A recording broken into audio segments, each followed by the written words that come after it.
Today, guys, I'm going to be sharing with you how to create a tissue box holder. I got 8 individual packs of tissues from Dollar Tree for $1.25.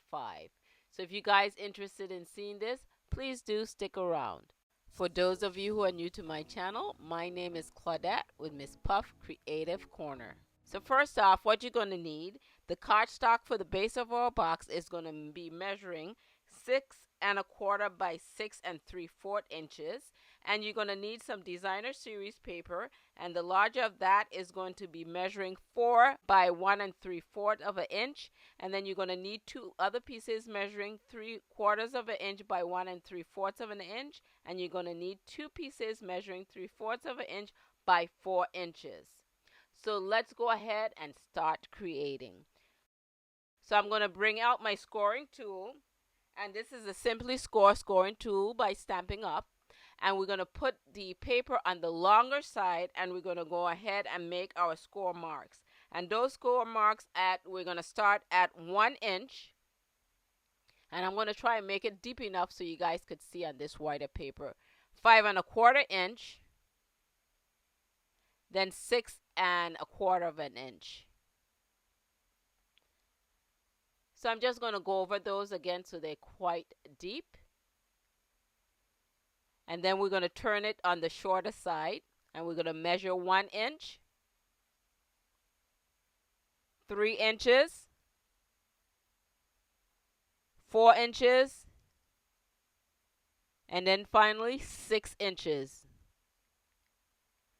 And then you're going to put your scoring tool up because that's all the scoring we're going to do. Now I have a little template here, a guide to follow, and I'm going to go ahead and design my box first.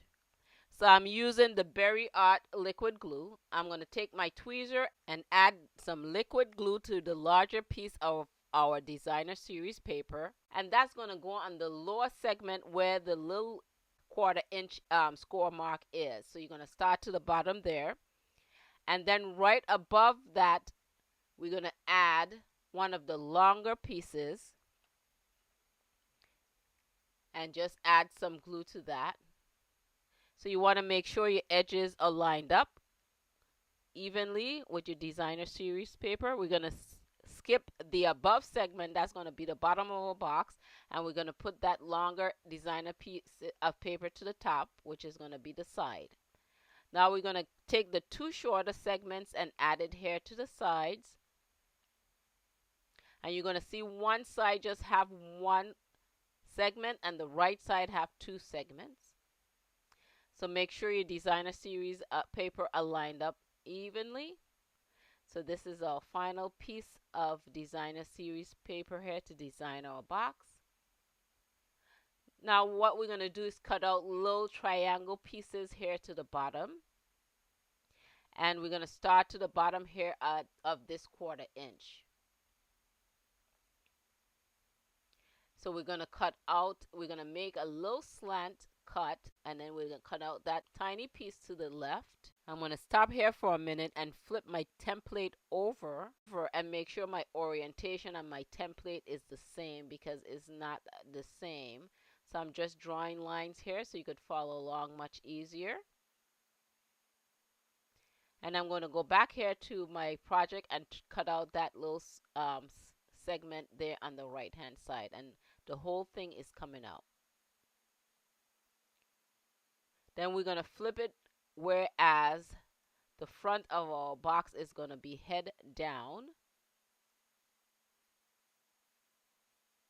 So this segment here is the opening of our box. So to the bottom has 2 rows and to the top has 1 row, just to differentiate the front from the back.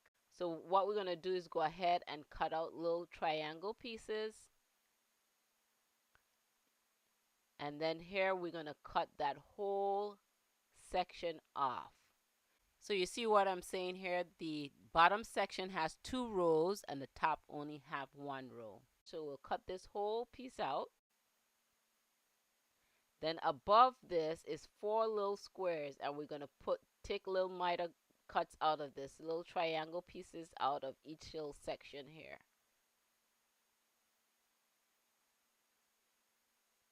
Then we're going to flip it to the top, and we're going to cut out small little miter pieces to each of those 4 little sections of 4 little squares. And you just want tiny little slivers to come out, and you want to make sure it's nice and clean because that's going to help your box close nicely.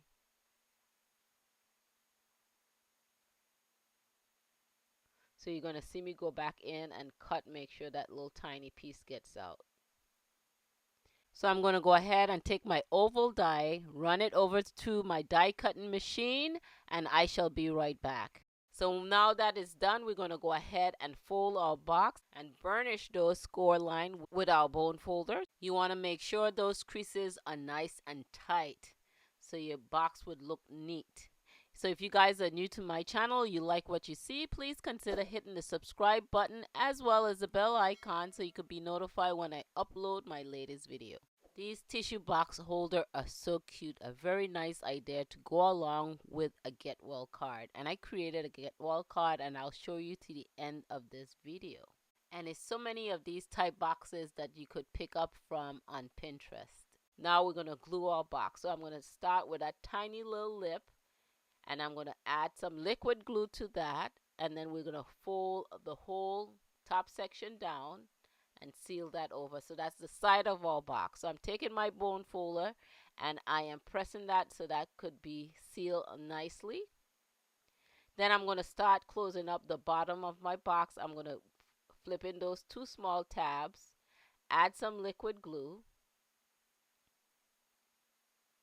Then I'm going to, after I add the liquid glue, I'm going to flip over the tag without the designer series paper. I'm going to take my bone folder and press it from the inside so it could stick down nicely. Add some more glue and bring the section with the designer series paper on. Next, for the top of our box, we're going to fold that lip in. We're going to add some glue to it and fold it in. This is going to make the box more sturdy, or you could cut this section off.